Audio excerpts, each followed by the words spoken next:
Foreclosure filings have exploded, up nearly 20% in just a year. Could your home or neighborhood be next? Across the U.S., foreclosure activity is ramping up. According to data from ATTOM, one of the nation's foremost real estate data aggregators, the total number of properties with foreclosure filings in Q3 2025 reached 101,513, marking a nearly 17% jump from the same quarter last year and a slight rise from the previous quarter. Rob Barber, CEO of Atom, observes, "In 2025, we've seen a consistent pattern. Both foreclosure starts and completions are climbing year over year for multiple quarters in a row.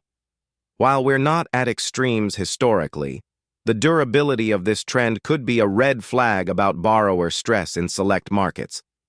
This surge merits closer attention, not just for homeowners, but for real estate investors, local governments, and anyone who cares about housing stability." What is foreclosure, and how does one happen? Foreclosure is a multi-step legal mechanism by which a lender seizes and resells a property when the borrower fails to keep up with mortgage payments. Here's a basic breakdown. Default on the mortgage. A homeowner misses required payments. Lenders usually don't pull the trigger immediately. They often offer options, such as payment plans or forbearance, to help the borrower stay current. Notice of default. If the homeowner can't make up the missed payments, the lender issues a certified letter, the notice of default, giving them a deadline, typically approximately 90 days, to settle the arrears. Notice of sale/trustee's sale. If payment hasn't been made by the deadline, the lender proceeds. A notice of sale is posted, saying that within approximately 21 days, the property will be auctioned off. Auction and transfer. The home is sold publicly to the highest bidder, who must pay immediately. The winning bidder receives a trustee's deed and becomes the official owner.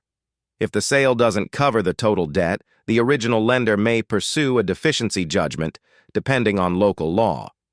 Atom's tally includes filings at all three stages: default/notice of default, notice of foreclosure, and REO homes, that is, repossessed by the bank. Most people want to get into real estate but get stuck before they even start.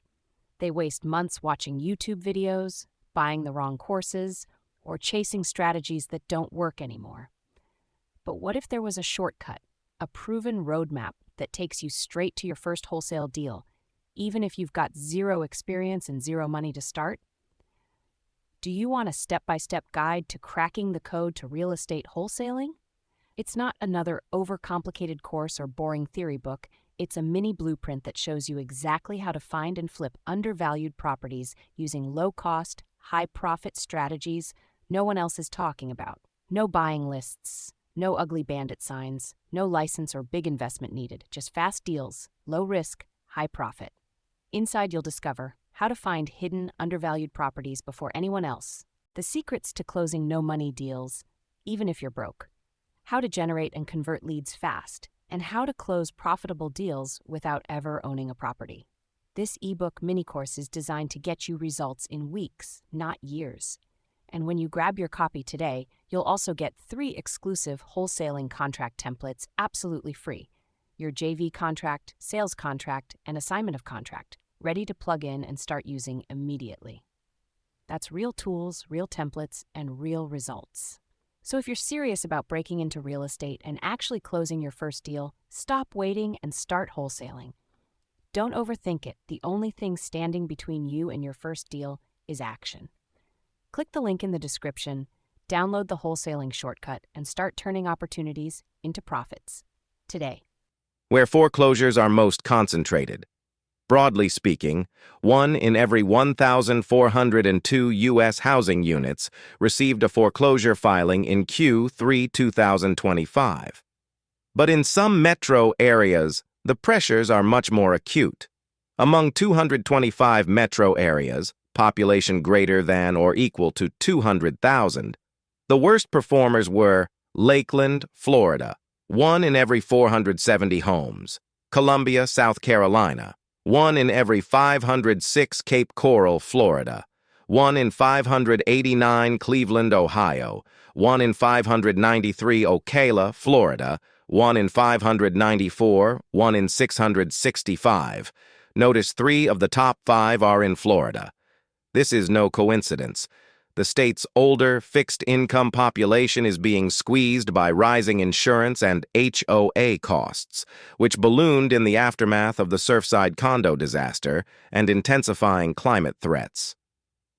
Many in Florida live on fixed incomes, says real estate investor Jameson Tyler Drew. When HOA and insurance surge, it becomes impossible to keep up. It's triggered a fire sale of condos by elderly owners who can't maintain them.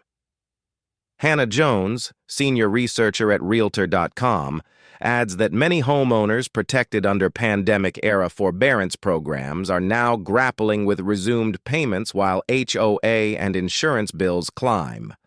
When a homeowner owes more than what the home's worth, sometimes doing nothing and walking away becomes the only rational choice. High mortgage rates make refinancing tough, and in markets where price growth has slowed and listings linger, fewer owners can sell quickly to dodge foreclosure, says Jones. Even in states with strong protection laws, there are caveats. Florida's homestead law may shield a primary residence, but not vacation homes or investment properties. Property taxes and insurance are climbing. Everyone's squeezed, but I don't think we're seeing a 2008-style crash, she notes. The bigger picture.